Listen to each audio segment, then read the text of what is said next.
And our final speaker in the formal part of the proceedings tonight is Arthur Rorris. Arthur is the Secretary of the South Coast Trades and Labour Council and a long-time anti-uranium advocate, as well as a very strong advocate for workers' rights. So welcome, Arthur.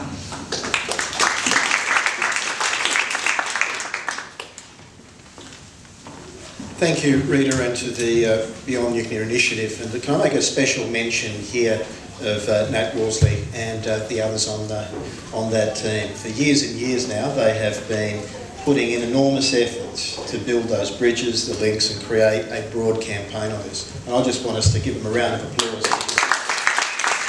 been a consistent effort, and ultimately that's what does bring about real change. It's the determination, follow through, and a consistent effort, and that's what I've seen here. I too would like to pay my respects and acknowledge the traditional owners and their elders past and present, particularly can I say on this issue, given the situation in the Northern Territory and perhaps elsewhere.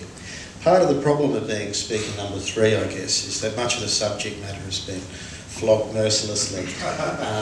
Data is pretty hard to find in between, strands and arguments and other things. But such is the subject of uranium that there's always plenty more to talk about. Rather than bombard you with facts and figures, because looking around the room I do see a lot of friends and people who I know are quite well versed in this. I think I'm probably on solid ground to say that as far as conversions go, don't think there's much need or room for it here. I think what people here, from what I can see, would like to know, and we'd all like to know, I guess, is how we can progress this and ensure that we get that word out and that we stop the New South Wales government from proceeding with this, and that we ensure that the whole country becomes uranium and nuclear free. On that basis, I'd like to give you a couple of short stories. I sort of like to speak in terms of stories. It's easy to get the point across, I think, and sometimes they make more sense than trying to bombard with facts and figures. I've just come back last week from a trip to Darwin. Part of the other job that I do with the aviation unions about some of their current campaigns. That's the pilots, the flight attendants, engineers and others.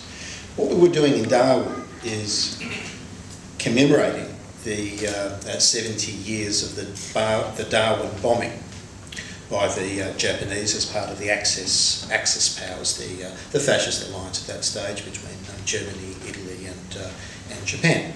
And the point of the exercise was to show what role the civil aviation industry played.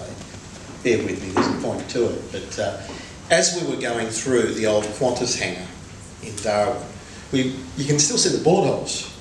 You know, you see the bullet holes through the hangar, and you know, it's just got demolished, absolutely demolished. We're talking, you know, 3/16" steel, and they've gone through 2 plates. In the midst of that, let's just say that the Qantas pilots at the time swam into the water under fire, out to the boat planes, jumped into the boat planes, grabbed their crew, saved as many as they could, flew as far as they could to Gulf Carpentaria, came back and kept on doing sorties under fire, basically, to evacuate as much of Darwin as they could.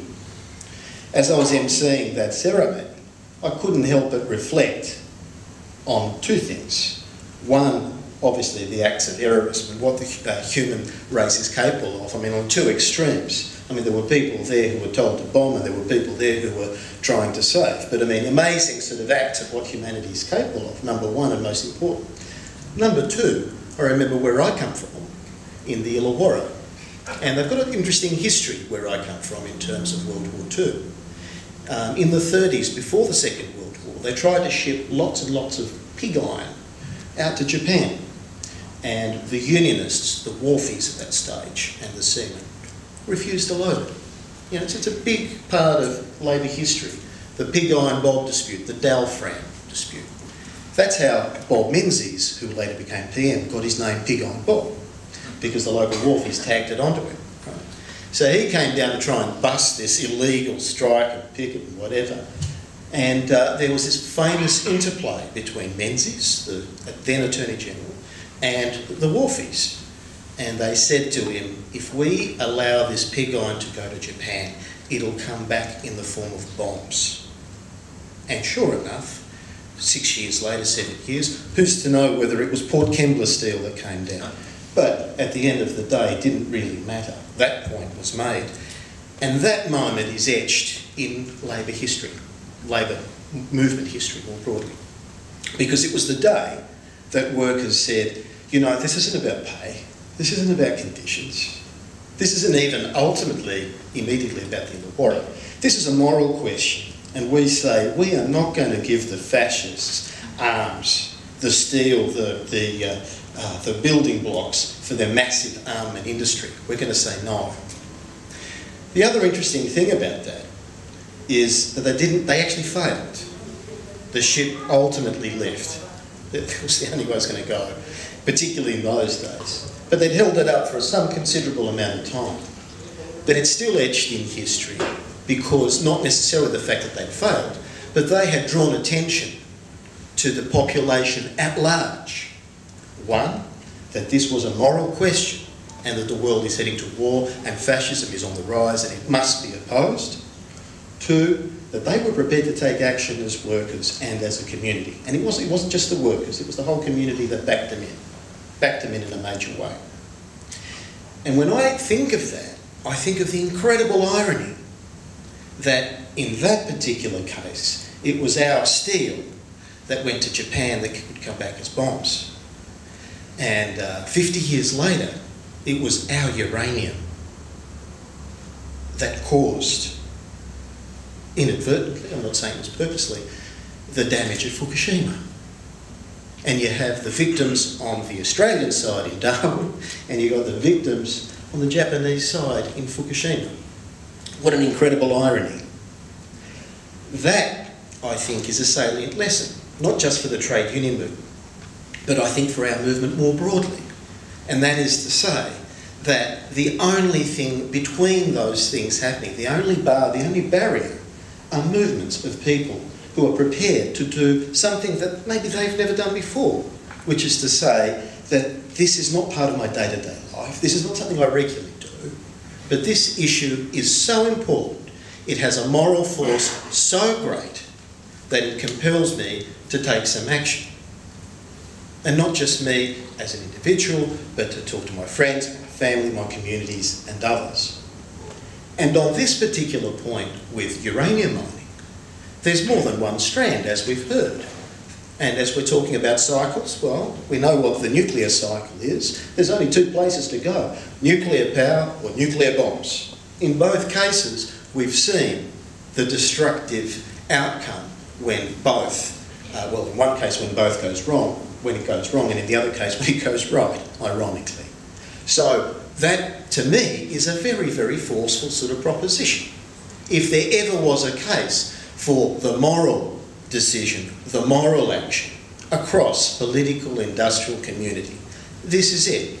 As Luke, I think, eloquently put forward, Jamie and others put forward today.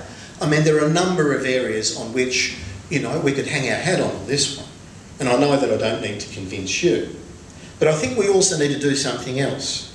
We need to be able to make that very solid link with who has to gain.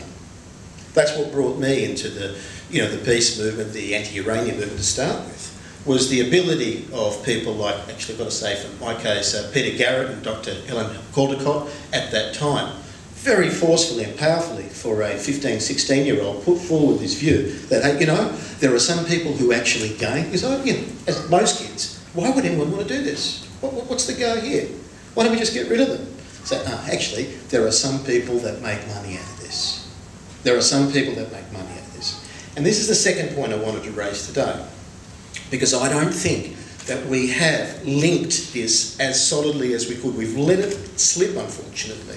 I'm not saying all of you, but I think in the general discourse, in the general debate, we've let it slip. There is undeniably a massive challenge by way of global warming and climate change. There's no doubt about that. And what the nuclear industry have succeeded in doing is wedging themselves in as the viable solution by trashing every other. I mean, skillful, I've got to pay it, you know. They're good. They're really good. How do they do that? Well, we all know how they do that. They fund a lot of the petro and other companies who are sort of doing the dirty work, and then they well, they tap a few political people on the shoulder and get them to parrot out a few words here and there about just how unviable, unstable, unbalanced, non-dependable other forms of power generation are. And there's only one real option, and that's nuclear. I don't think we've got anything to be scared of, despite the massive trashing in the mass media of renewable energy and others. They have failed. They have failed. We're still standing. And in fact, I'd argue that we go on the offensive here. I don't think we should be shy, because poll after poll after poll, for those that follow them, consistently show that people don't want nuclear power. We know that. Well, what are we waiting for? Why should we sit back on the back foot? And I know that people like Luke, Greens and others aren't going to be waiting. They're going to be doing that through Parliament. We should be having this debate out in the community. Do you want a nuclear reactor in your backyard or not? Well, if you don't want it here in New South Wales, why foist it on the people of Muckaty? Why foist the nuclear industry on any other community in the country? We should be very upfront and have that debate out, because I'm confident we'll win that one. No one wants that. I think we need to do it. I think we need to do one other thing. We need to disassociate it. Disassociate is probably the wrong word. We should not let them, being the industry and the moneyed interests, marginalise this as a small left concern, because it ain't. We know we've got the numbers on this. The community are with us. How do we do that? International reference is the easiest way. I don't have too much in common with Merkel, the German leader at the moment, right? Not real popular with the Greens. But she got one thing right.